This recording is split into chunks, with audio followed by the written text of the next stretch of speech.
What's up, everybody? Josh and Jay back with the America is Blue podcast, getting ready to chop up some action tomorrow morning, 9 a.m. Eastern Standard Time in the United States of America. J. Martin Himmelstein, Crystal Palace, 12th place Crystal Palace, coming to the bridge, sitting on 22 points. They have a game in hand on us. If they win, they're tied with us with a game in hand. We got some dire straits here. We have some problems. Not everything is going great. We got a huge game tomorrow. Another London derby against the Dragons. What do you got, man? First word to you. Dude, I'll be happy if we get through 90 minutes without having one or more players stretch it off. I think that's kind of like a mini win. Above and beyond that, if we can actually come out of the game with a victory, coming away with just a result and coming away with a point, that's not going to make anybody feel great.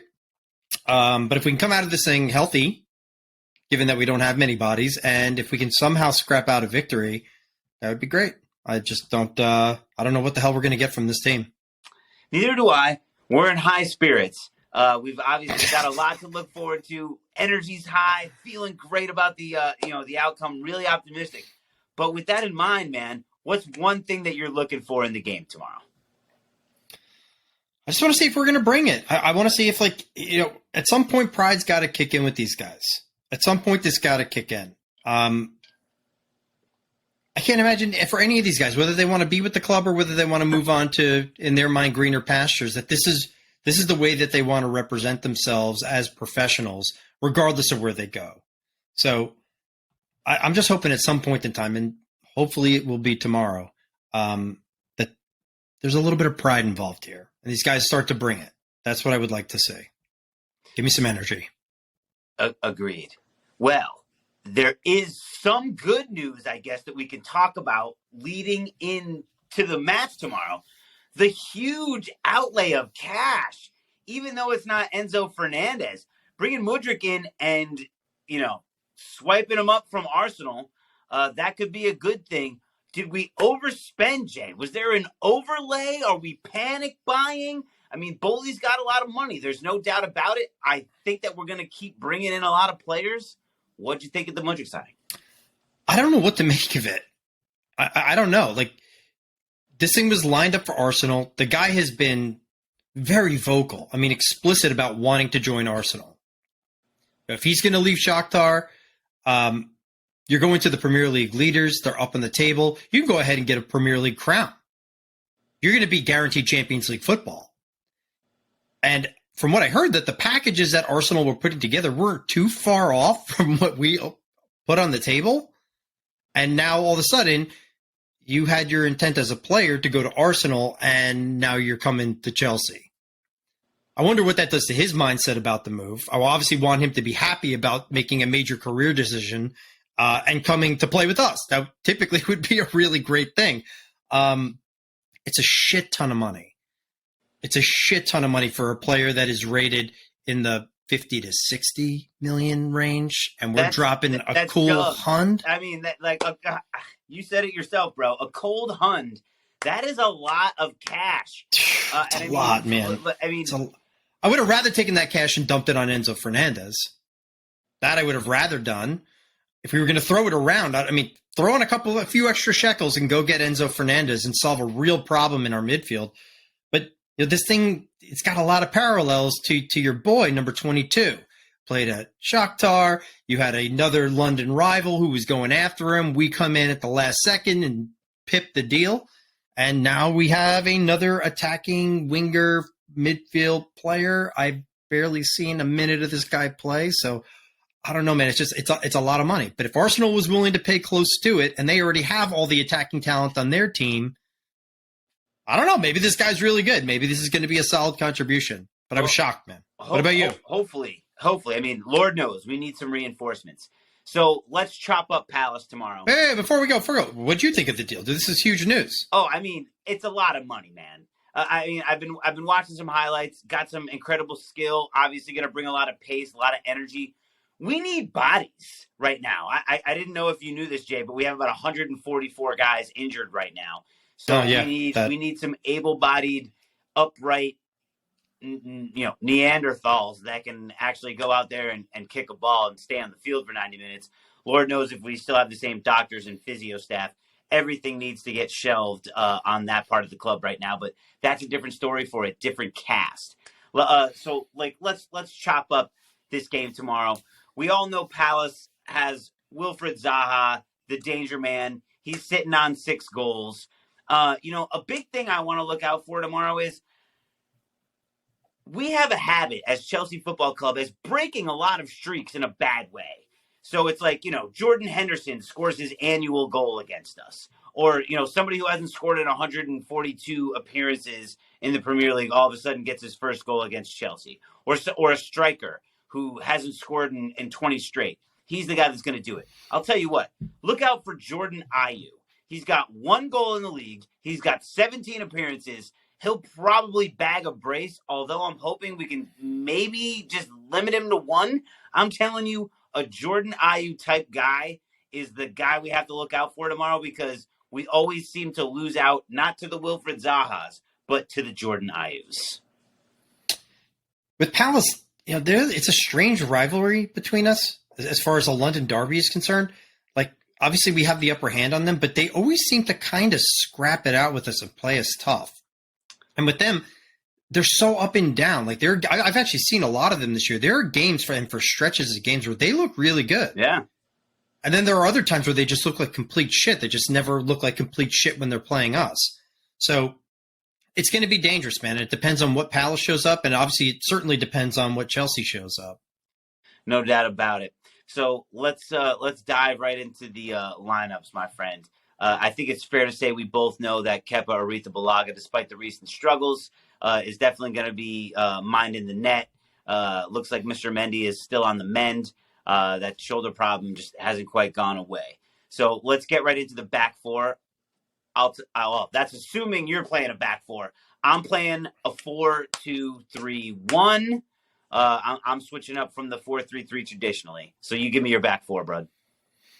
I'm going 4-3-3 formationally, and as far as my back four, I made a last-second change. I can't throw Dave back out there. I just can't do it. As much as, again, we don't have a traditional right back, I can't stomach it. And as bad as Chalobah was in the last game, that's really the only game that he's had a howler. I mean, the rest of the season, he's been pretty damn good. So I want to see Chalobah at right back. I want to see Silva and Benoit Badiashile in the middle. And I want to see Marc Cucurella on the other side. Wow. I like that you're giving Badiashile the debut. That's a good call. We do need some bodies back there. I'm going to, slightly go against you there. I hate to do it, but I just still feel like Dave's the only option out on the right as of right now, because a lot of our youth, we still need to stay tight in defense. I would just say we need more out of the left side. We need more out of Cucurella and the other side of the pitch. So I'm going Dave, Silva. I'm playing Chalobah next to him. I still have the confidence that he can play that position, and Cucurella. Yeah, I think you're probably right as far as what's going to happen. I can't imagine we're going to throw out Koulibaly again. He's been so bad for so long now. But I personally want to see things shaken up. But I think you're probably going to be right. Unless we play a back three and then we're all screwed. Yeah, I don't see that happening. Give me the midfield. So midfield, I'm changing up a lot here. I'm so sick of seeing the same guys going out there doing the same things. I want Lewis Hall back in his natural position, playing an 8 role. I want Chukwuemeka and I want Kovacic. I think between those 3 guys, there'll be enough defensive cover for the back 4. And also give you some options as far as who can make runs up the field. Because all 3 of those guys can do it. I definitely agree with that. I've got, unfortunately, I think Graham's going to go back to the well.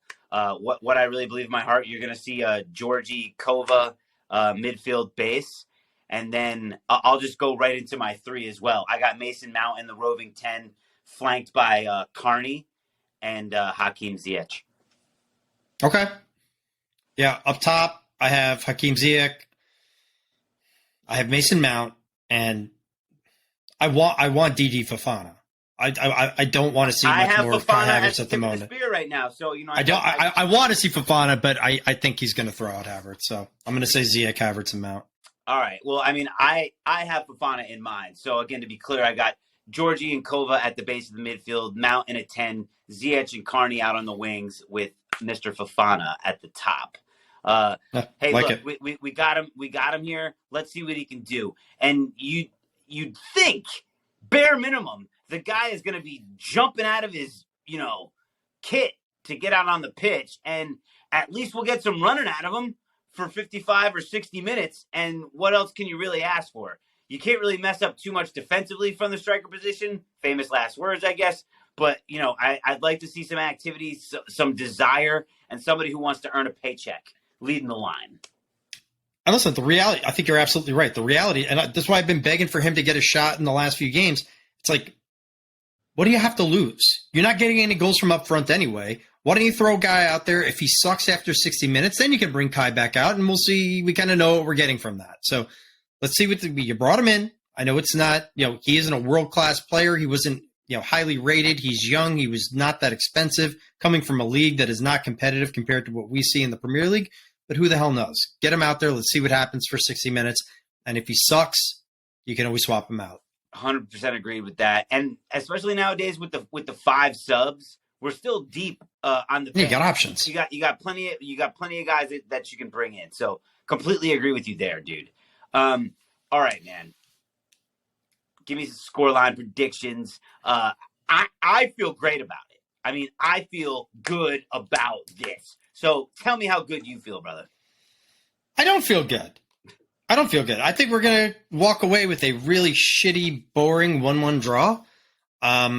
Listen, I know that this club is going to turn it around, but I think we just have to be honest with the fact that we are close to the depths of hell right now. I mean, this is as bad as Chelsea has looked in over a decade. So it is what it is.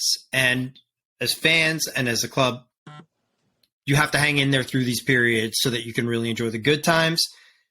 I don't know where we're getting it from.